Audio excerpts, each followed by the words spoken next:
Hi, I'm Danny, and today I'm here to do my September wrap-up.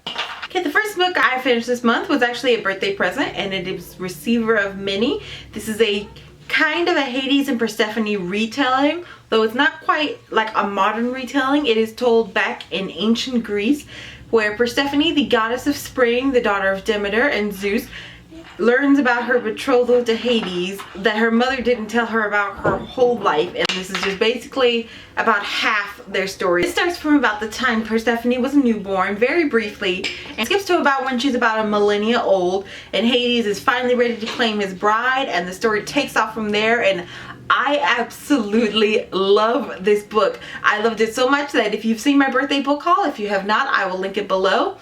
I already picked up the second book because I loved it so much. Sadly, it's only a duology, so the next book will be its last one. I gave this a 5-star rating. I absolutely love it. The second book I finished this month was Empire of Storms by Sarah J Maas. This is the 5th book in the Throne of Glass series, and because it is the 5th book, I cannot give you an actual summary on this one.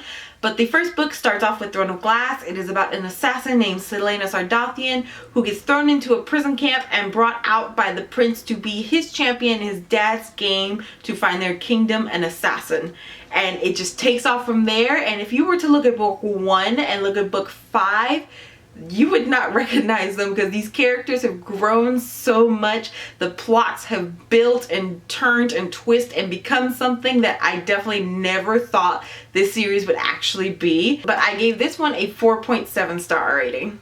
Next, I read the entire Finishing School series by Gail Carriger, and this series consists of Etiquette and Espionage, Curtsies and Conspiracies, Waistcoats and Weaponry, and Manners and Mutiny. So the first book, Etiquette and Espionage, this is about a girl named Sophronia who's always getting into trouble and acting so unladylike and always embarrassing her mother and her family. So her mother, after being recommended to finishing school by one of her close friends, sends Sophronia off to Mademoiselle Geraldine's finishing school for ladies of quality. And there, Sophronia not only learns to curtsy and act like a lady, but also how to throw daggers, cause all sorts of different chaos, and assassinate.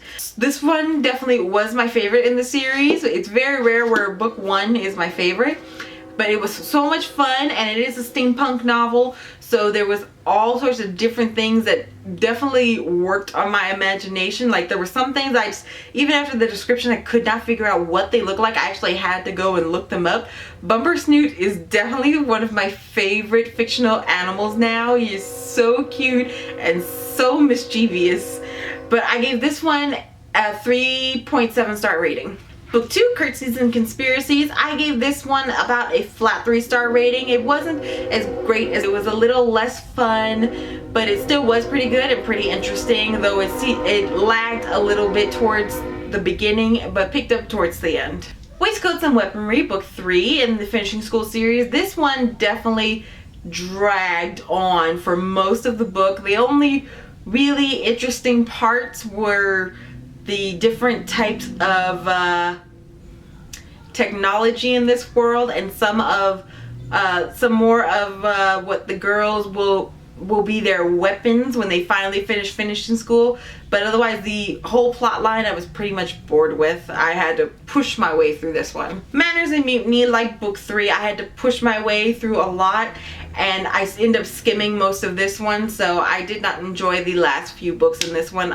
I believe I rated this one about a 2.5. Next, I finished Uprooted by Naomi Novik, and this is about a girl whose village is kind of overseen by this wizard called the Dragon. And going into this book, I actually thought it was a dragon, so that could have been why I was a little disappointed by this book.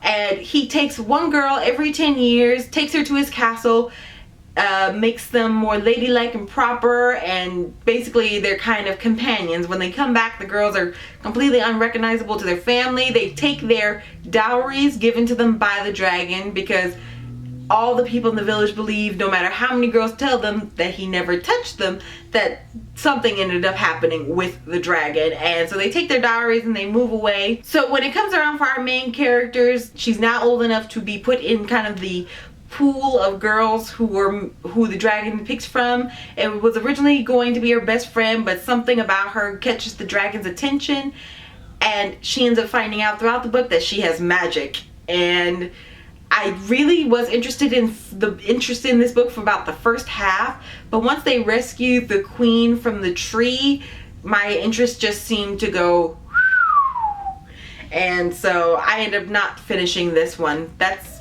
about as far as I got. So yeah, I gave this one a 3-star rating though. And the last book that I'm actually still currently reading, I have about 100 more pages to go, and that is Warrior Rising by P.C. Cass. This is basically, if you've ever seen the movie Troy, it is this book. This is basically kind of a retelling of Troy. What would happen if 2 modern girls were to switch places with a Trojan princess who becomes Achilles' war bride and her handmaiden, who is actually the girl's best friend, and how the story changes from there.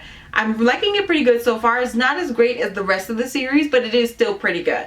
That is my September wrap up, and I will see you guys next week. Bye!